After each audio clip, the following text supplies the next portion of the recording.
오늘은 야고보서 4장 9절 10절 하는데 1절에서부터 8절까지를 먼저 같이 읽겠습니다. 시작. 무엇 때문에 여러분 가운데 싸움이나 분쟁이 일어납니까? 여러분의 지체들 안에서 싸우고 있는 육신의 욕심에서 생기는 것이 아닙니까? 여러분은 욕심을 부려도 얻지 못하면 살인을 하고 담려도 가지지 못하면 다투고 싸웁니다. 여러분이 얻지 못하는 것은 구하지 않기 때문이요, 구하여도 얻지 못하는 것은 자기 쾌락을 누리는 데 쓰려고 잘못 구하기 때문입니다. 가늠하는 사람들이여, 세상과 버탐이 하나님과 등지는 일임을 알지 못합니까?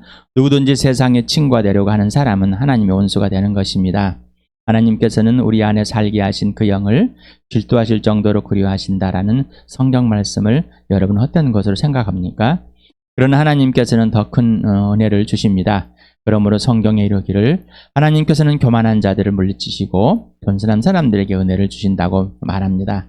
그러므로 하나님께 복종하고 악마를 물리치십시오. 그리하면 악마는 달아날 것입니다. 하나님께로 가까이 오십시오. 그리하면 하나님께서 가까이 오실 것입니다. 죄인들이여, 손을 깨끗이 하십시오. 두 마음을 품은 사람들이여, 마음을 순결하게 하십시오. 10절 시작.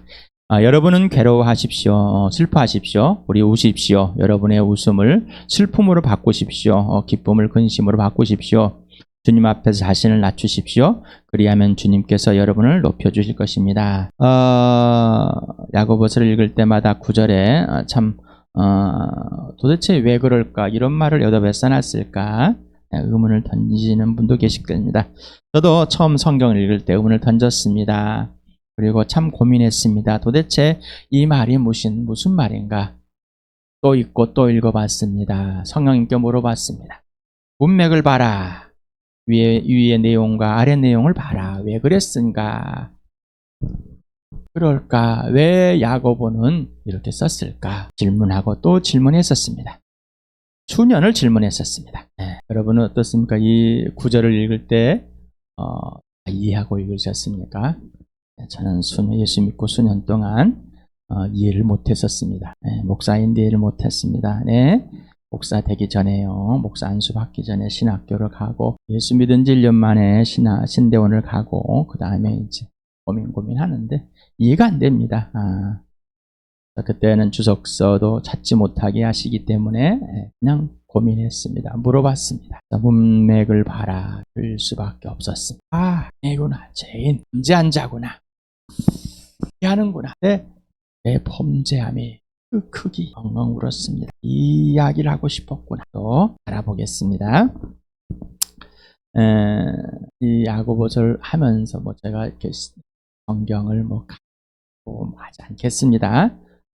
어떤 내용들인지, 왜 이렇게 기록이 된 어떤 것이 되었는지 오해할 수밖에 없는, 또 어떻게 이해 잘 안 되는 부분을 여러분에게 도와주면서 살아계신 삼위 하나님 아버지와 아들 예수 그리스도의 성령 하나님과 하나님이 누구시며, 그리고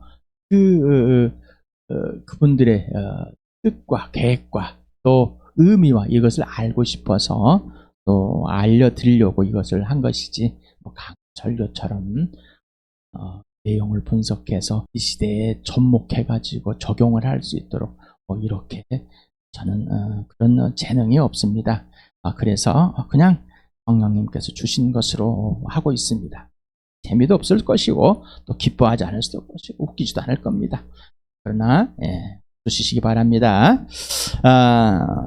구약을 이렇게 보니까 이제 두 단어가 대표적인데, 아발이라는 단어와 바카라는 단어가 있습니다. 둘 다 좀 울고 있는 거예요.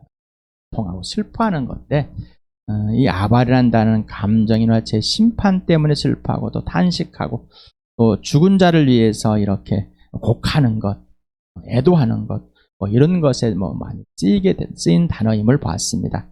그래서 좀 나오십니다만은 펜테오라는 이 헬라어로 이제 70인역에서 번역을 해놓은 것을 또 보았습니다. 바카라는 이 단어는 이제 사람성의 감정을 표현하는 겁니다. 만남의 기쁨도 있고 불평도, 불만도, 또 회개, 또 말씀의 반응 등으로서 울고 또 통곡하는, 파하는 이런 표현을 하는데, 이 단어가 참 많이 쓰였다. 더 114회 하셨더라고요. 저는 다 안 찾아봤습니다. 남들이 찾아 나온 것을 이용했습니다. 114의 단어를 찾아볼 수 없는 저의 약함을 해주시기 바랍니다. 그래서 여기 이제 클라요라는 단어가 나옵니다. 또 보겠습니다. 여기도 헬라어로 이렇게 클라요로 이렇게 번역을 해놨더라고요. 70인역에서. 네, 그것은 제가 확인했습니다.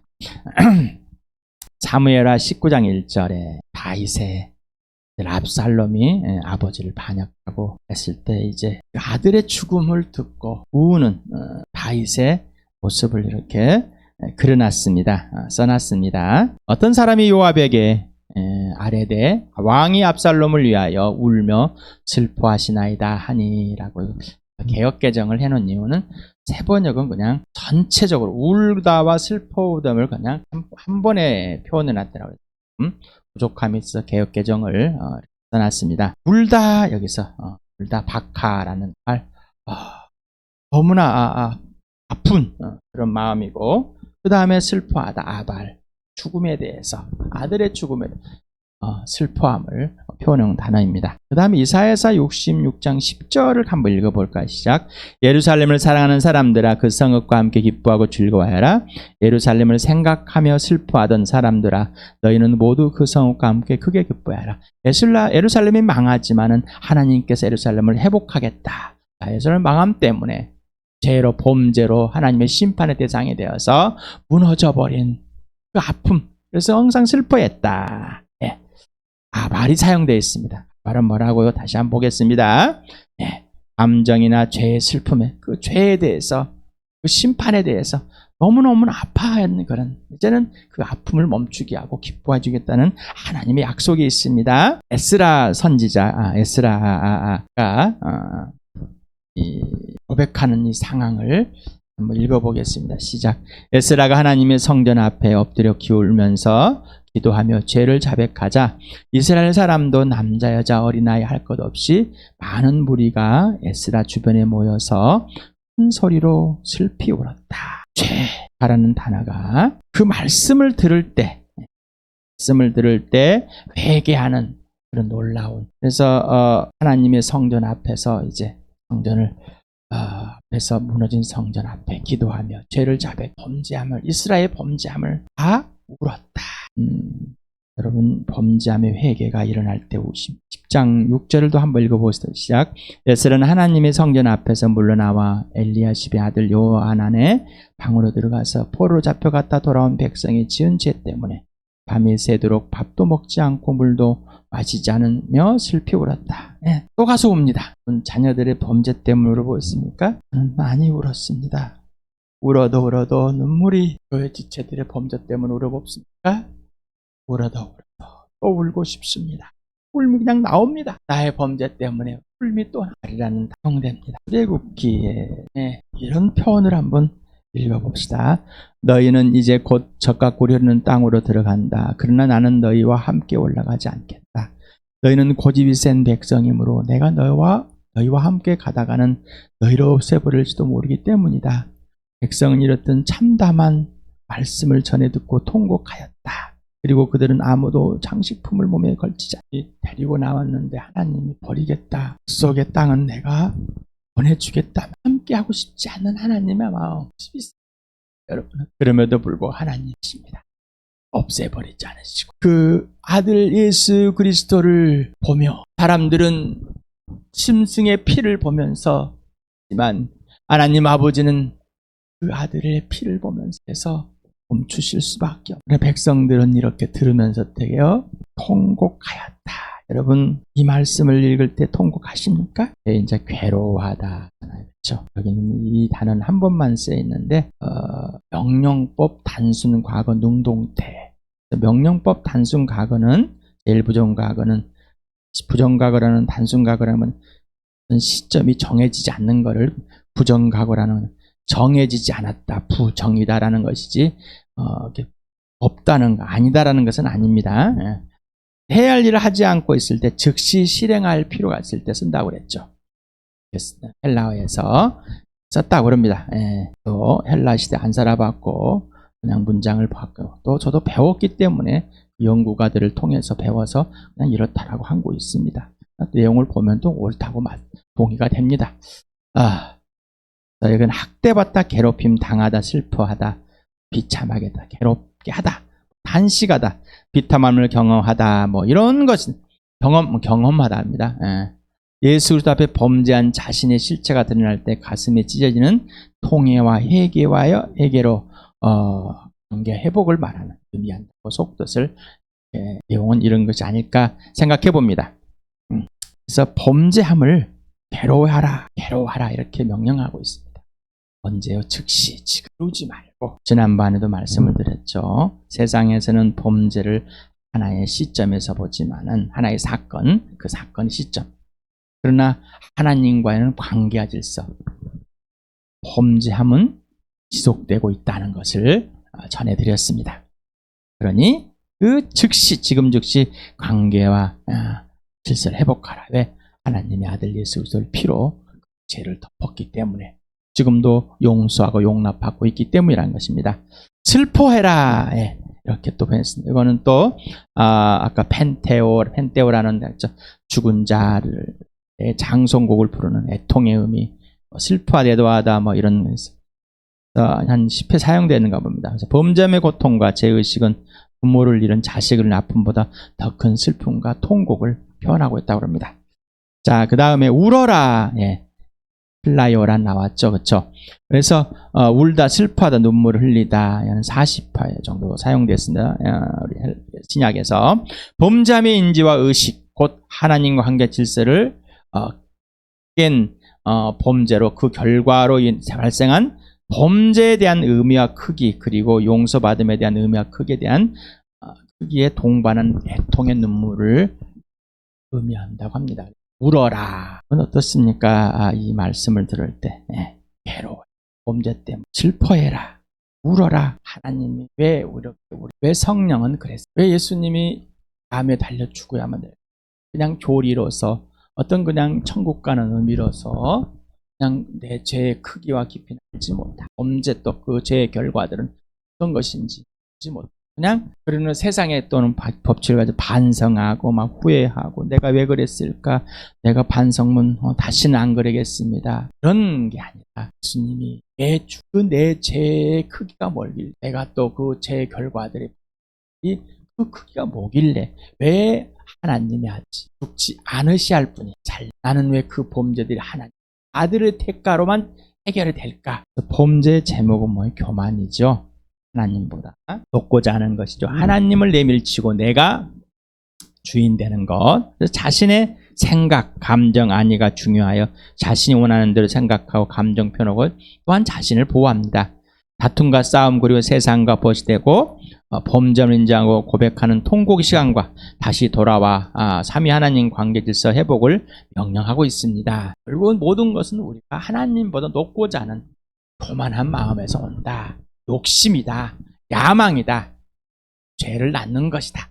잉태하고 죄가 자라면은 사망에 이른다라는 것을 분명하게, 하나님이 누구신가, 예수님 누구신가, 하나님의 영, 성령이 누구신가를 분명하게 해서, 그래서 세상의 영을 받은 자와 하나님의 영을 받은 자의 차이가 3장 마지막 부분에서 또 2번이나 바라봤습니다. 여러분 어떻습니까? 자, 이제 그러면서 바꿔라. 왜 그랬을까? 또 질문을 던져보셨습니까?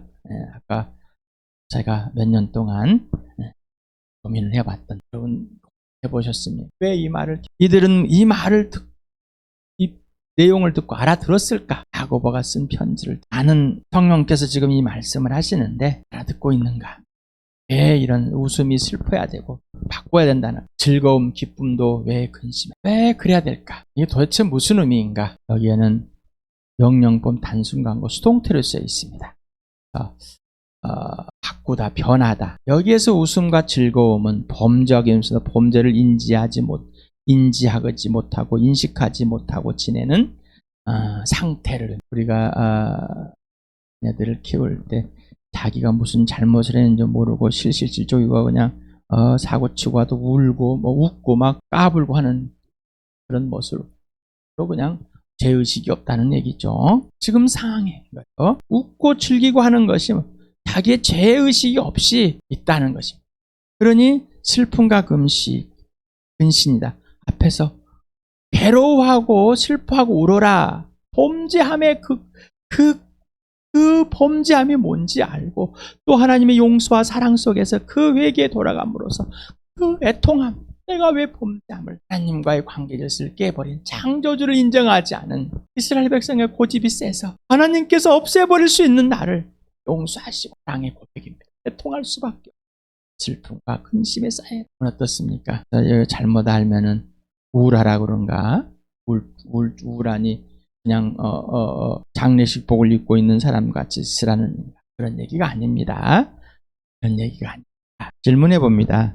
당신은 근본적인 죄, 곧 하나님을 마음 중심에 두기 싫어하여 인정하기 싫어하여 하나님과 원수되었고 높고자 했고 자기 신이 주인이 되었고 자기 중심적인 삶으로 하나님의 아들 예수 그리스도를 믿지 않는 죄를 인정하고 고백하여 그리고 그 크기를 알고 있습니까? 꼭 질문에 답을 해보시기 바랍니다. 또 질문한 근본적인 죄를 드린 범죄들을 용서받았고 용서받고 있는데 당신은 그 범죄함의 크기와 깊이와 넓이와 높이를 전인격적으로 알고 있는가? 당신은 범죄함을 즉시 인정하고 고백하여 회개하고 그 범죄의 애통함이 표현되고 있는가? 왜 하나님께서 범죄함, 예수를 믿고 나서 범죄하는 나오라고 범죄를 인정하라고 고백하고 하나님과 회하라고 빛 가운데 사귐을 가지라고 수년째 외치고 있습니다. 누가? 성령이. 그런데 슬프게 하면 되겠습니까? 성령을 소멸하지 마시기 바랍니다. 낮추라. 그 앞에서 예수님 앞에서 예수님 면전 앞에서 직접 보고 예수를 직접 보고 낮추라는데 이 낮추다는 이 명령법 단순강으로 수행된 2인칭 아까 3인칭이었죠. 자 그래서 겸손하게 하다 뭐 이런 6절에서 겸손한 자를 하나님께서 은혜를 베푸시겠다고 약속한 게 있죠. 거기에 형용사를 쓰인 것입니다. 그래서 여기에 보면은 이제 겸손하다 라는 단어가 나옵니다. 14회 정도 사용됐습니다. 그 다음에 높이신다 헬라어 보면은 휩소세이 히마스라 이렇게 쓰여 있습니다. 그래서 여기는 동사 직설법입니다. 미래 능동태입니다. 미래 능동태는 뭐죠? 자, 조건이 붙어 있다고 그랬죠. 이러면 꼭 해주겠다는 약속입니다. 조건의 약속. 그래서 단어는 20회 정도 사용됐다고 합니다. 지난번에도 잠언 3장 24절 했었죠. 진실로 야훼는 그는 조롱하는 사람을 비웃으시고 겸손한 사람에게 은혜를 베푸신다. 우리 에스겔서를 한번 읽어볼까? 시작. 그때야 그 들의 모든 나무가 나야훼가 높은 나무는 낮추고 낮은 나무는 높이고 푸른 나무는 시들게 하고 마른 나무는 무성하게 하는 줄을 알게 될 것이다. 나야훼가 말하였으니 내가 그대를 이루겠다. 여기서는 뭡니까? 스스로 높고자 하는 교만한 자, 범죄한 자. 그러나 겸손한 자, 자기 잘났다고 막 부성하건 그러나 범죄했고 또 하나님 앞에 굴복한 자에 표현된 비유적 표현입니다. 질문해 봅니다. 당신은 예수 그리스도 안에 살고 있는가? 온전한 굴복을 이루고 있는가? 그러면 예수 그리스도가 당신 안에 살아계시고 당신은 그분께 완전히 순종하여 그분의 열매가 맺혀지고 있는가? 내가 뭔가 한 게 아니라 예수님이 지시하는 그대로 즉 예수 그리스도를 마음과 목숨과 뜻과 힘을 다해 사랑함으로 신뢰하며 온전히 무릎을 꿇고 지시대로 순종하고 있는가? 그러지 않으면 범죄하고 있는 중입니다. 그 범죄함을 인정하지 않는다면, 고백하지 않는다면, 그리고 그 범죄함을 애통하지 않는다. 이를 알 수가 없습니다. 그는 성령 하나님께서 알려주시고 예수 그리스도의 피 속에 들어가서 예수의 육체를 뚫고 하늘 보좌에 나가는 그 놀라운 은혜를 누리게 해주실 때 애통하게 됩니다. 하나님의 아들의 죽으심이. 그래서 여기 동사들을 봤습니다. 괴로워하십시오, 슬퍼하십시오, 우십시오라고 했던 동사는 명령법 단순각으로 즉시 이렇게 해라 너희들은. 그 다음에 3인칭이 쓰여 있습니다. 바꿔라 명령합니다. 즉시 누구에서? 예수 그리스도를 통해서 바꿔지는 겁니다. 자기 스스로 바꿀 수는 없습니다. 우리 스스로는. 그 다음에 낮춰라 그 다음에 누구 앞에서 통태로 예수 그리스도에 의해서 성령에 의해서 낮춰지는 겁니다. 우리는 스스로 낮춰질 수가 없으면 누가 창조주 앞에 다른 사람 낮춰줄까요? 아니요. 낮춰지는 척 하는 것이죠. 창조주의 사랑 앞에 그 생명 앞에 부활 앞에 낮춰지는 겁니다. 그 다음에 직설로 미래에 높여주실 것이라는 약속이 있습니다. 이건 조건의 약속이라. 누가 약속이지? 하나님의 약속. 예수님이 하나님 앞에 무릎을 꿇고 하나님의 순종함으로 죽으십니다. 하나님이 죽은 사람 살려서 모든 사람의 주가 되심을 선포하고 모든 사람을 예수 앞에 무릎을 꿇게 하실 것입니다. 그리고 예수는 주님이라고 고백해간 이런 것처럼 우리도 예수와 함께 예수 하나님 굴복할 때, 낮아질 때, 겸손할 때, 예수 앞에 겸손할 때 하나님이 높여주신다는 겁니다. 꼭 그렇게 해보시기 바랍니다. 에베소서를 읽으면서 마치겠습니다. 시작. 그러므로 여러분은 어떻게 살아가야 할지를 살피십시오. 지혜롭지 못한 사람처럼 살지 말고 지혜로운 사람답게 살아야 합니다. 세월을 아끼십시오. 때가 악합니다. 그러므로 어리석은 자가 되지 말고 주님의 뜻이 무엇인지를 깨달으십시오. 술에 취하지 마십시오. 거기에는 방탕이 따릅니다. 성령의 충만함을 받으십시오. 시와 찬미와 신령한 노래를 서로 화답하며 여러분의 가슴으로 주님께 노래하며 찬송하십시오. 모든 일에 언제나 우리 주 예수 그리스도의 이름으로 하나님 아버지께 감사를 드리십시오. 여러분은 그리스도를 두려워하는 마음으로 서로 순종하십시오. 로마서 읽겠습니다. 시작. 그것은 육신을 따라 살지 않고 성령을 따라 사는 우리가 율법이 요구하는 바를 이루게 하시려는 것입니다. 육신을 따라 사는 사람은 육신에 속한 것을 생각하나 성령을 따라 사는 사람은 성령에 속한 것을 생각합니다. 육신의 속한 생각은 죽음입니다. 그러나 성령에 속한 생각은 생명과 평화입니다. 육신에 속한 생각은 하나님께 품는 적대감입니다. 그것은 하나님의 법을 따르지 않으며 또 복종할 수 없습니다. 육신에 매인 사람은 하나님을 기쁘게 해드릴 수 없습니다. 여러분은 어떻습니까? 네. 꼭 아버지와 아들과 성령과 사귐 안에서 예수님 앞에 무릎을 꿇는 자, 앉는 자. 그래서 성령에서 거듭나고 구원받은 하나님의 백성으로 대피점 물러서 교회를 이루고 지체들을 사랑, 다툼이 아니라 시와 찬미로 화답하는, 그리고 예수님께 함께 굴복하고 예수님이 주인됨에 굴복하는, 그리고 머리 대신 예수님을 따라서 모든 지체들이 서로 사랑하는 그 놀라운 은혜를 이미 받았고 성령이 하나를 묶어준 이 축복을 나를 누리는 주암교회 되기를 축복합니다.